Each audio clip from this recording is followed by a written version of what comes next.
Un Premier ministre décontracté, habitué de cette séance oratoire à l'Assemblée nationale, qui a livré son discours de politique générale face aux parlementaires sénégalais.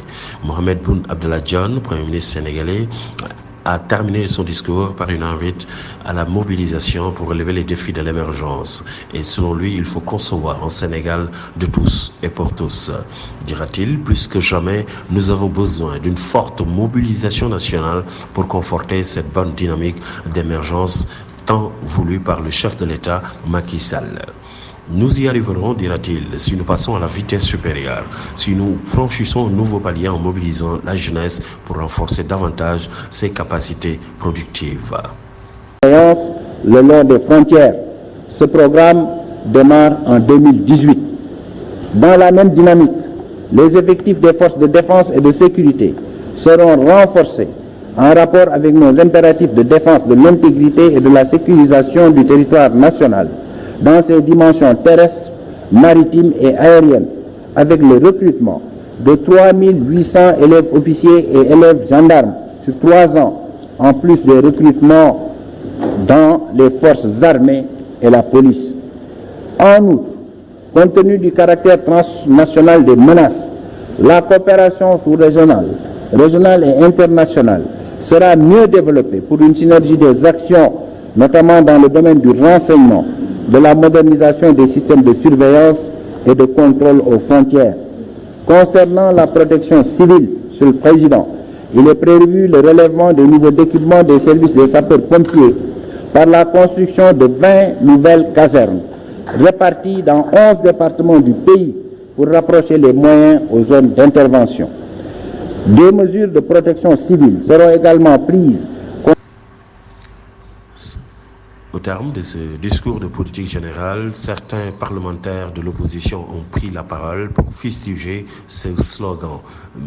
Déthié Fall du Rewmi a sans nul doute demandé de quel Sénégal parle le Premier ministre. Monsieur le Premier ministre, quand vous avez fini votre discours de politique générale, je me suis levé pour vous applaudir. Parce que tout le temps, j'étais en train de googliser pour voir de quel pays vous parliez.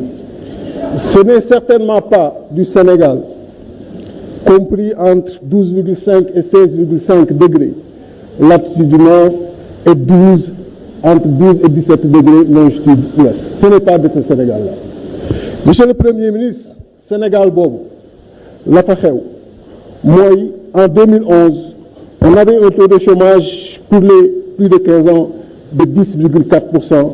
Aujourd'hui, nous sommes 12,4%. 2% d'évolution. Sénégal, la fa xew mooy en 2011, on avait 6 300 000 pauvres. Aujourd'hui, on a 6 800 000 pauvres, une évolution de 500 000 pauvres, alors que vous aviez promis 500 000 emplois. Sénégal, la fa xew, monsieur le Premier ministre, moi, les libertés des opposants sont quotidiennement piétinées. Vous avez vu ce qui s'est passé ici dans cette Assemblée nationale concernant un de nos collègues députés. Sénégal, la fa xew, moi, il n'y a pas eu, depuis que le président de la République, Macky Sall, est président, un dialogue sincère permettant de réunir tous les acteurs politiques et de se pencher de façon objective sur les éléments qui doivent soutenir notre développement. Sénégal, la fa xew, monsieur le Premier ministre, vous l'avez dit, en 3 ans, Diamniadio, pratiquement Brousse le Won.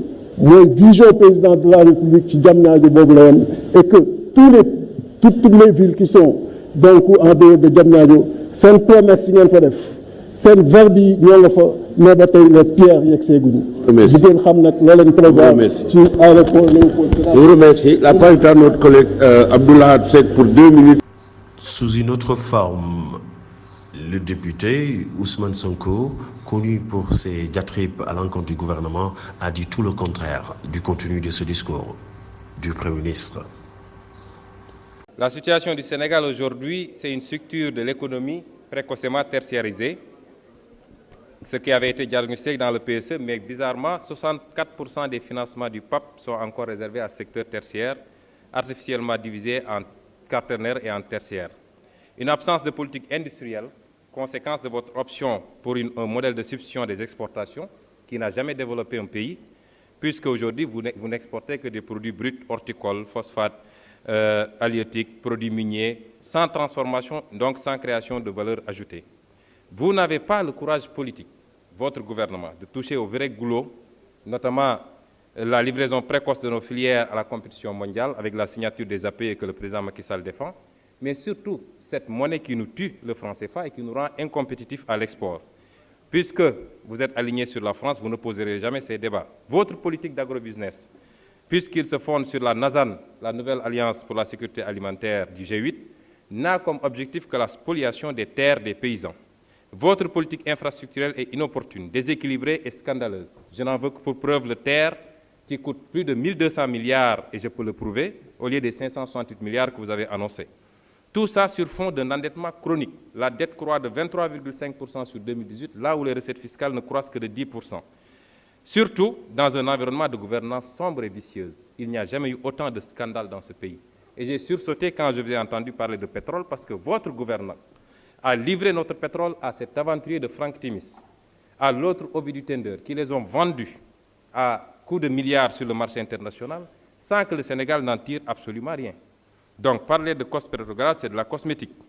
Monsieur le Premier ministre, vous ne dites pas la vérité aux Sénégalais sur la situation du pays. Depuis 4 mois maintenant, vous n'exécutez plus le budget, car il y a un dépassement sur les ressources extérieures de plus de 200 milliards, ce qui remet à cause d'ailleurs tous vos chiffres sur la maîtrise du déficit budgétaire. Vous faites des décrets d'avance pour des charges qui étaient connues d'avance. Le dernier en date, c'est le paiement des salaires des contractuels de la santé. Vous allez faire déraper l'exercice fiscal 2017 jusqu'en 2018 pour rattraper les recettes et les ramener. Même les ponctions sur les salaires des fonctionnaires obéissent à ce besoin imminent de mobiliser des fonds parce que les chiffres que vous donnez ne sont pas bons. Votre modèle économique basé sur le statu quo de la structure de notre économie, un modèle de substitution des exportations, une préférence étrangère en tout, une livraison précoce de nos filières à la compétition mondiale, un endettement chronique, une malgouvernance endémique ne fera émerger, ne serait-ce qu'un village du Sénégal. Mais vous ferez émerger des entreprises et des banques étrangères, ça c'est sûr. Vous enrichirez des pays étrangers. On n'en attendait pas plus, évidemment, d'un gouvernement dirigé par un lion qui dort et un Premier ministre qui passe tout son temps à danser le maras. Je vous remercie. Reprenant la parole, le Premier ministre sénégalais Mohamed Boun Abdallah Dionne dira que nous pouvons y arriver pour rassurer les parlementaires. Toujours, nous le citons, nous y arriverons aussi si chaque citoyen sénégalais se voit dans ce Sénégal nouveau qui doit accompagner la dynamique de l'émergence. Un Sénégal bien imprégné des valeurs de référence au triple plan de l'éthique, de la discipline et de l'amour du travail. Mohamed Boun Abdallah Dionne dira aux parlementaires que le Sénégal a des valeurs de référence que charrient toutes nos cultures et nos croyances religieuses. En ce sens, il dira qu'il faut puiser cette force dans notre tréfonds culturel. C'est juste pour dire que le fonds commun de valeurs partagées au Sénégal permet de puiser toute la force pour réussir à tout défi. Mohamed Boun Abdallah Dionne dira aux parlementaires qu'un peuple uni, confiant en ses capacités, est un peuple résolu à réaliser ses ambitions. Et de ce point de vue, rien ne pourra être un obstacle pour faire du Sénégal un pays émergent